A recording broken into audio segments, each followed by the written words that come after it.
요한복음 18장 12에서 27절 말씀입니다.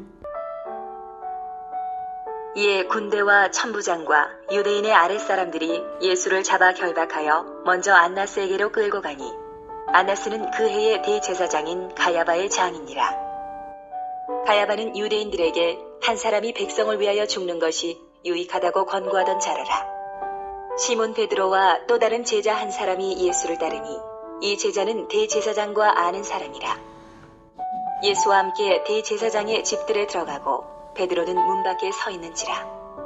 대제사장을 아는 그 다른 제자가 나가서 문지키는 여자에게 말하여 베드로를 데리고 들어오니 문지키는 여종이 베드로에게 말하되 너도 이 사람의 제자 중 하나가 아니냐 하니 그가 말하되 나는 아니라 하고 그때가 추운 고로 종과 아랫사람들이 불을 피우고 서서 쬐니 베드로도 함께 서서 쬐더라.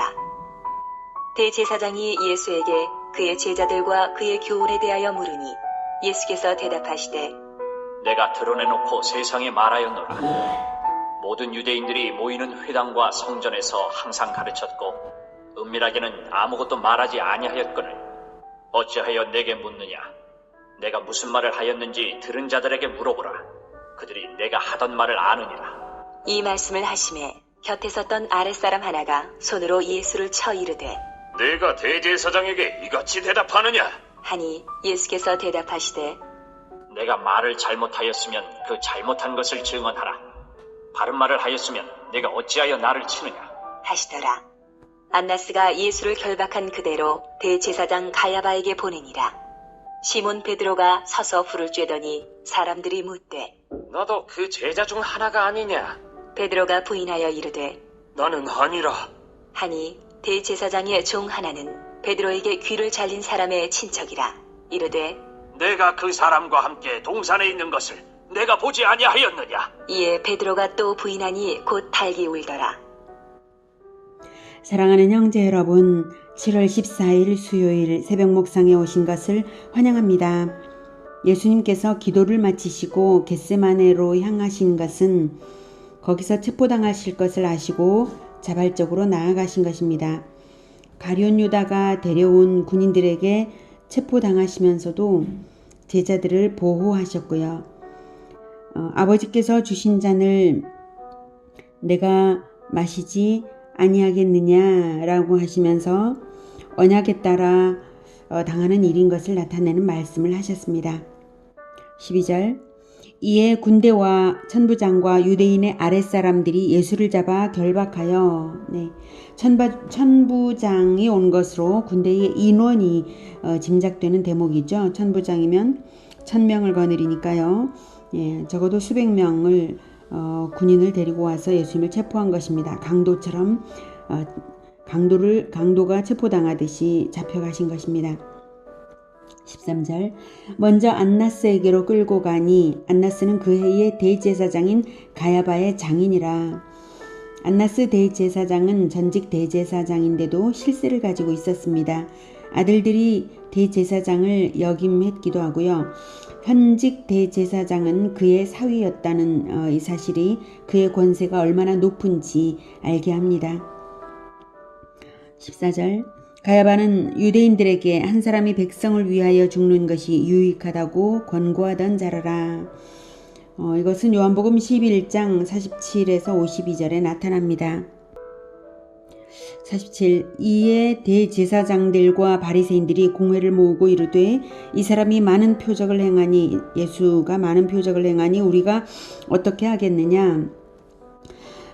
이것은 나사로를 살리신 소문이 파다한 것을 보고 사내들인 공회를 열어서 자기들끼리 하는 말입니다. 48절 만일 그를 이대로 두면 모든 사람이 그를 믿을 것이요 그리고 로마인들이 와서 우리 땅과 민족을 빼앗아 가리라 하니 자기들이 개인 소유처럼 장악하던 기득권을 잃게 되는 것이 걱정되어서 지금 의논하고 있는 거죠. 49절 그 중에 한 사람 그 해의 대제사장인 가야바가 그들에게 말하되 너희가 아무것도 알지 못하는도다. 한 사람이 백성을 위하여 죽어서 온 민족이 망하지 않게 되는 것이 너희에게 유익한 줄을 생각하지 아니하는도다 하였으니 예수 처형을 합리화하기 위해서 가야바가 내뱉은 말인데요. 이 말이 곧 진리가 되는 것입니다. 실제로 예수님은 자기 백성인 믿는 자들을 위해 대표로서 죄값을 대신 치르는 죽음을 당하신 것입니다. 51. 이 말은 스스로 함이 아니요 그 해의 대제사장이므로 예수께서 그 민족을 위하시고 또 그 민족만 위할 뿐 아니라 흩어진 하나님의 자녀를 모아 하나가 되게 하기 위하여 죽으실 것을 미리 말함이러라. 가야바가 누가 시켜서 그 말을 한 것이 아니라 스스로 말한 거긴 한데요. 자기가 말한 자기 입으로 말한 그 말의 뜻을 자기가 모르고 하는 말이죠. 예, 그 진정한 뜻이 정말 그렇게 될 줄을 가야바가 생각지 않고 악한 의도로 한 말인데 그 말에는 진리가 내포되어 있다라고 하는 것입니다. 하나님께서 그렇게 하신 것입니다.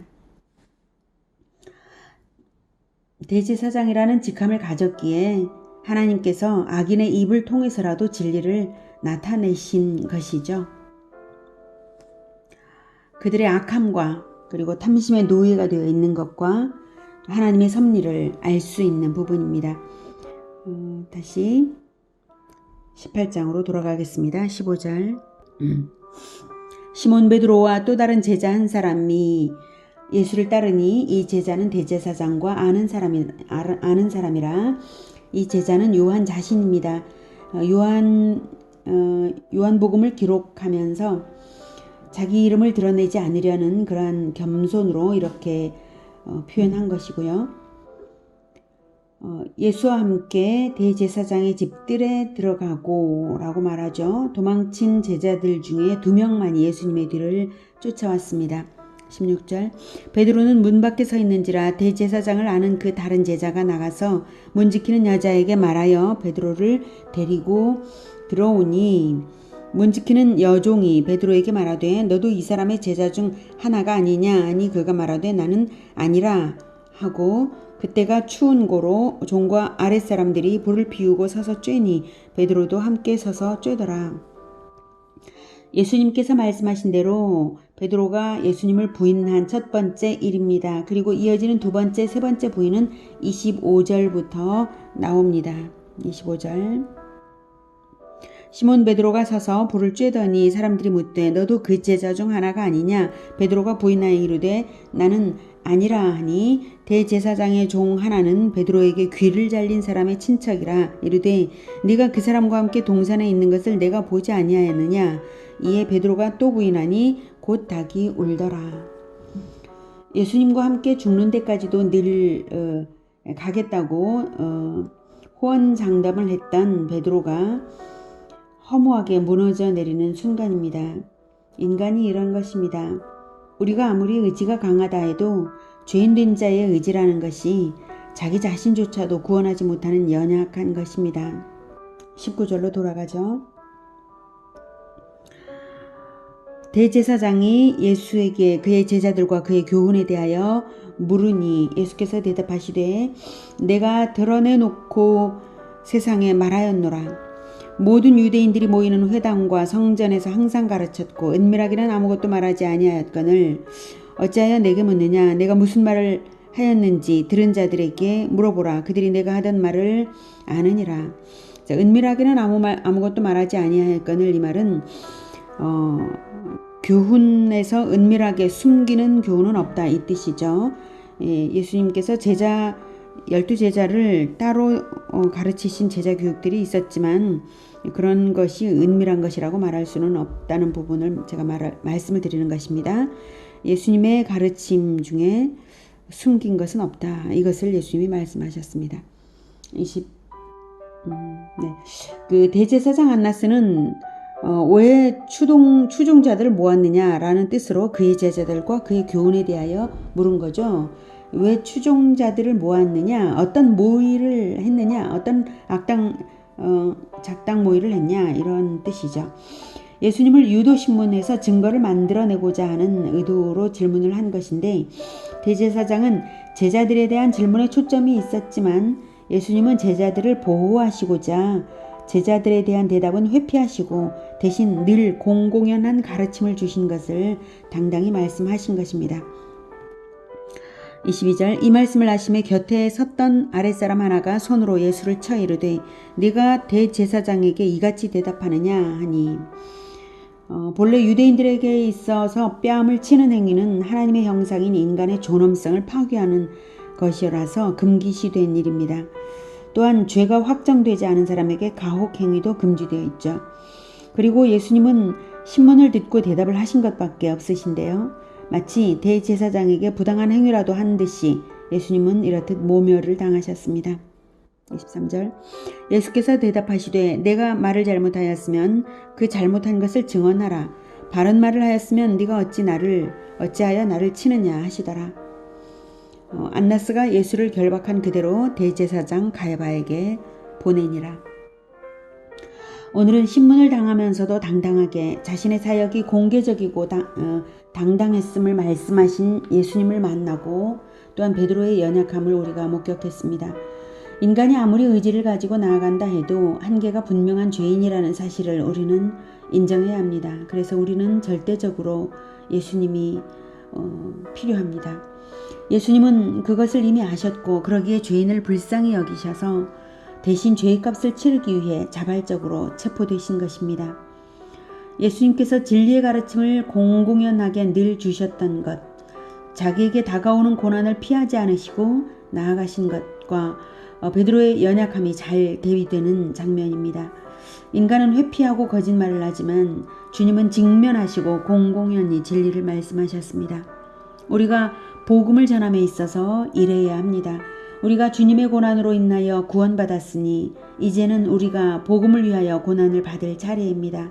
그리고 주님을 본받아 진리와 복음을 공공연하게 세상에 전할 제자들로 부르심을 받은 것입니다. 주님의 고난에 동참하며 복음을 전하는 사명자들이 다 되기를 축복합니다. 기도하겠습니다. 하나님, 우리를 구원하시려고 예수님을 보내주신 것 감사합니다. 예수님, 우리를 대신하시려고 연약한 우리의 연약함을 다 아시고 고난을 자원하여서 받아주시는 것 정말 감사합니다. 예수님께서 자원하여서 자발적으로 고난을 받으시고 당당하게 또한 모든 공공연한 교훈을 말씀하신 것 우리가 본받아서 고난에 동참하는 마음을 가지겠습니다. 그리고 복음을 공공연하게 복음을 전하는 자가 되겠습니다.